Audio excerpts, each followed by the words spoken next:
Welcome.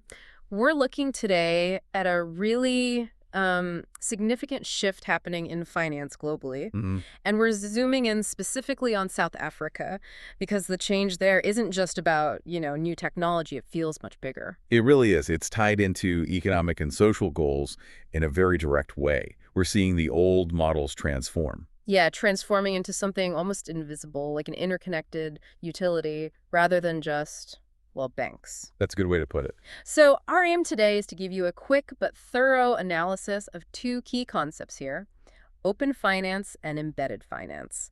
They're really shaking up how financial services get delivered in the SA market. And we want to cut through some of the jargon, get to the core strategy, and look at the regulations shaping all this. Absolutely. And just a quick note before we really get started. For all of you using this for professional development, the material we're discussing today is key. If you decide to take the quiz afterwards, you will earn your CPD certificate. So hopefully this is useful and engaging. Definitely. We want to make it efficient. Okay, let's unpack this. Where do we begin? Well, I think context is important. This whole transformation isn't happening in a vacuum, right? It's driven hard by massive digitalization, for one. Right, everything's moving online. Exactly. And secondly, consumer expectations have just fundamentally changed. People expect things to be seamless, personalized, instant. No patience for friction anymore. None. And particularly in South Africa, this shift isn't just a nice to have. It's pretty essential when you think about financial inclusion. That's a huge priority there. It's central. Reaching people who've historically been left out by traditional banking, that's a major strategic driver behind a lot of this innovation. So what we're trying to do here is offer you a kind of shortcut to understanding these forces. Yeah, exactly. Understanding the groundwork being laid by regulators like the FSCA, what it means for businesses right now, and why this new way of doing things could be such a game changer for access, across the continent, really. Okay, good starting point. Let's define the terms then. Most people have probably heard of open banking by now, sharing basic bank data, that sort of thing. Mm-hmm. But open finance, that's the next step, right? What's Yeah. the key difference for you, the listener, and why is that bigger scope so important? Right. So open banking was, let's say, phase one. Yeah. It focused mainly on your current account info, balances, transactions, and basic payment initiation. Useful for things like, budgeting apps. Okay. Open finance, though, is a much broader concept. It's a whole paradigm shift, really. It basically expands the idea of data sharing to cover your entire financial life. So what does that include? Pretty much everything. We're talking savings accounts, investment portfolios, insurance policies, mortgages, pensions, credit information. Even things like utility payment history can be part of it. Wow, okay. That's comprehensive. It is. And the crucial mechanism here is consent. The customer you has to give explicit, secure permission for a third-party provider, like a fintech app, to access specific data via standardized secure connections called APIs. So the control really shifts. It's less about the bank owning my financial story Exactly. and more about them being a trusted place that holds my data, which I control access to. That feels like a big deal. It is a radical power shift. Yeah. And that's the core principle, really. The term you often hear is data portability. It's essentially your right as an individual to access, manage, and benefit from your own financial data securely. Puts the customer right at the center. Absolutely, instead of the institution. So if open finance is like the intelligence layer, the data flows, the plumbing, Right. then we need the way to deliver services Yeah. using that intelligence. And that's where embedded finance comes in. It's the other side of the coin. Got it. Embedded finance, EF, this is the part that makes finance feel invisible, yeah. Precisely.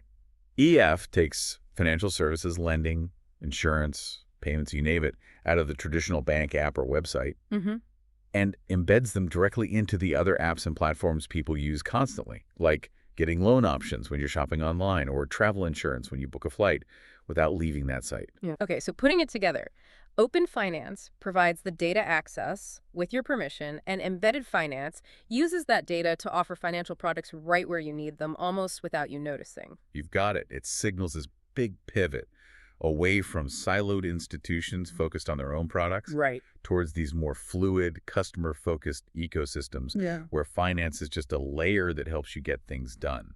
Now, this idea of data flowing more freely, It immediately brings up safety concerns. You can't have all this sensitive information moving around without some serious guardrails. Regulation feels absolutely critical here. Oh, it's non-negotiable. It's the foundation of trust. Without robust rules covering data privacy, cybersecurity, consumer protection, the whole thing just wouldn't work. People wouldn't feel safe using it. And this is where it gets really interesting in South Africa, because the regulators seem quite proactive. We know the Financial Sector Conduct Authority, FSCA, it's taking the lead, right? Working with the Reserve Bank, SRB, and Treasury. Yes, the FSCA is driving the development of the national framework. They've been quite forward-thinking. Their discussion paper back in 2023 really set the tone. And what's the core principle they're focused on? The absolute cornerstone is data ownership by the customer. Full stop. Okay. This isn't just a slogan. It means any system, any API, any data sharing has to be designed from the ground up to align with South Africa's data protection law, the Protection of Personal Information Act, POPIA, and also the Financial Sector Regulation Act. So clear consent, transparency, the right to revoke access, all that has to be baked in. Baked in, exactly. Traceable, auditable, control rests with the individual. And you mentioned earlier this links directly to financial inclusion.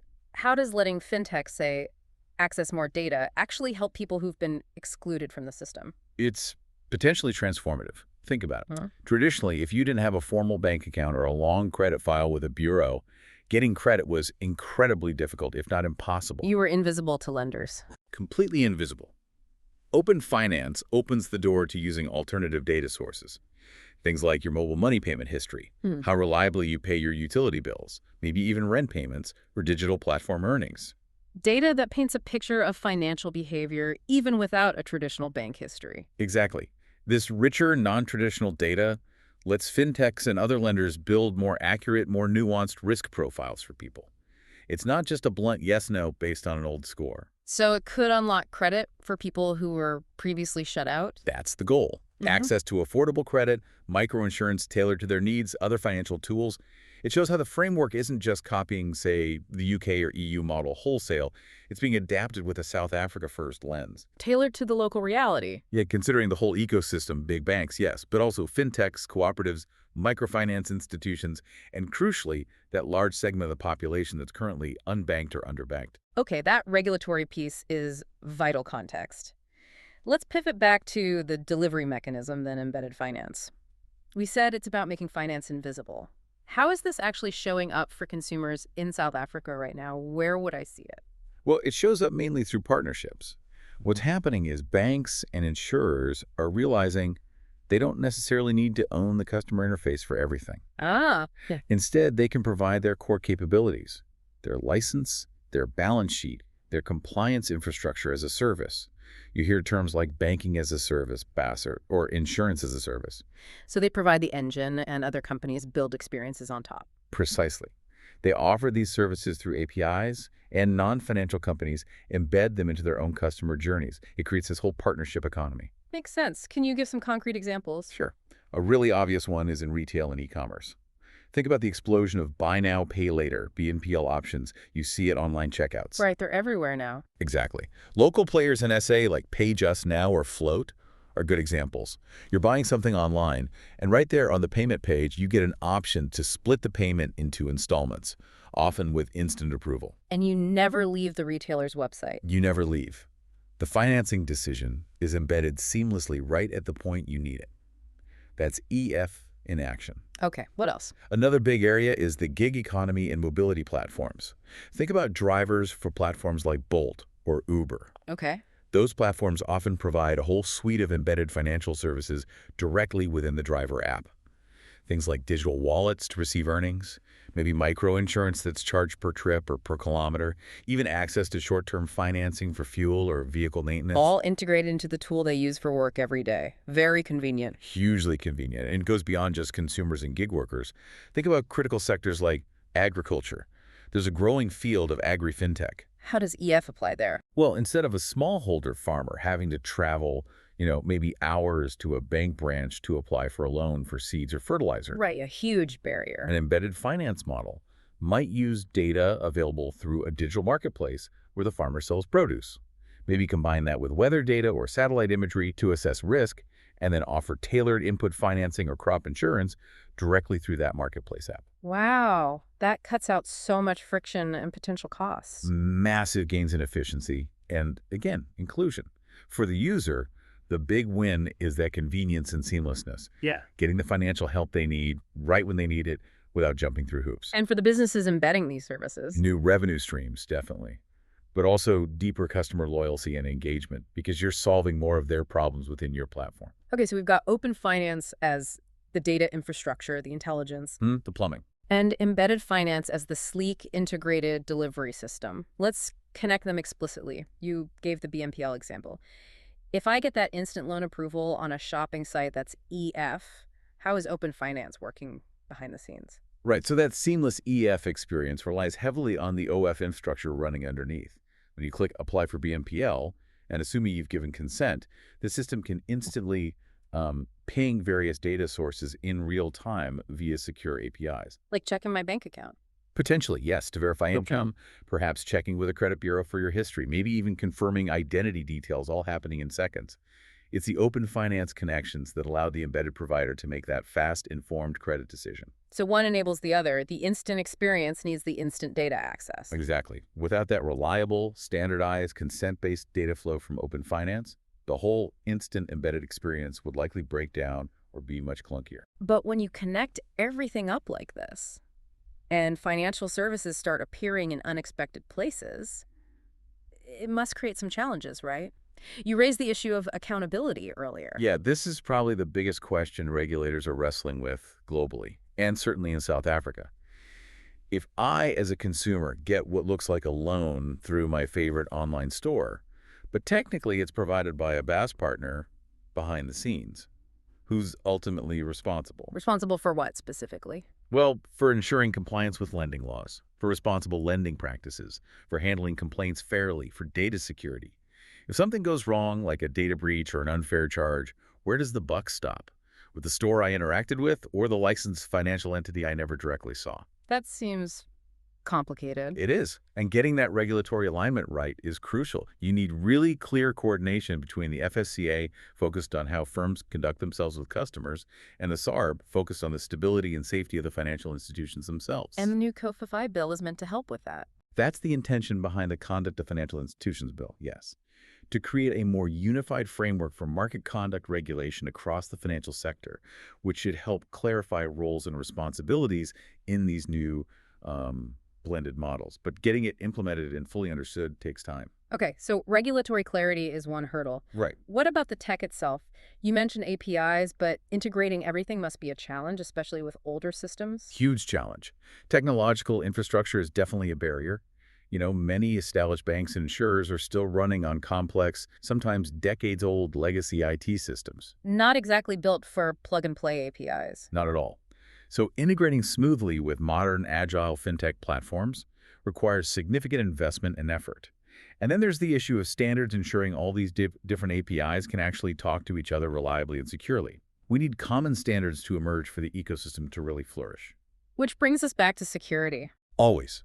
Security and trust. When you open up the system and have more players accessing sensitive data, your potential attack surface expands dramatically. More doors and windows for hackers to try. Basically, yes. So cybersecurity investment has to be top tier. But just as important is building and maintaining consumer trust. That means crystal clear consent processes. People need to understand exactly what data they're sharing, with whom, and why, and be able to easily revoke that consent. Aligning perfectly with PERPA. Has to. And ongoing consumer education is key, so people feel confident and in control, not suspicious or exploited. One last challenge area mentioned is market risk. This kind of innovation isn't cheap. Is there a worry that only the big players can afford to keep up? Yes, that's a definite concern highlighted. Smaller institutions, maybe community banks, cooperatives, smaller credit providers might struggle with the costs and technical expertise needed to build out open finance capabilities or partner effectively in the embedded space. So the risk is? The risk is that the market could become more concentrated among the large banks and major tech platforms, potentially squeezing out smaller players.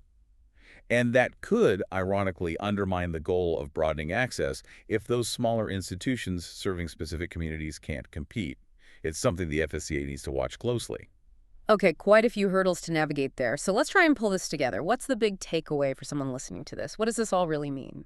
Well, I think the headline is that the traditional lines are blurring fast between banks, insurers, payment providers, tech companies. It's becoming much more interconnected. And the focus is shifting. Absolutely. It's shifting decisively away from institutions just pushing their own products towards designing experiences around the customer's needs, embedding financial health right into their daily lives. It's moving from isolated transactions to integrated journeys. So South Africa is really leaning into this. It seems so. It's positioning itself to use this convergence of open and embedded finance to build, hopefully, a more intelligent, responsive financial layer, one that can support broader economic growth, but also, critically, drive that social progress agenda, particularly around inclusion. But it needs everyone working together. Definitely. It requires ongoing collaboration, regulators, fintechs, big established players, consumer groups, plus sustained investment in the technology and the safeguards. You know, the potential we've discussed, especially using alternative data to reach the unbanked, it sounds incredibly powerful for creating a fairer system. It really does offer that promise. Yeah. Which leads us to a final thought, maybe something for you, the listener, to consider. Okay. If the core principle here truly is data ownership by the customer, if your complete financial footprint becomes accessible and controllable by you, the question becomes, how will you leverage that power? How might you use your own consolidated financial data in the future to actively seek out and secure better, more personalized, maybe cheaper financial services tomorrow? It flips the script, doesn't it?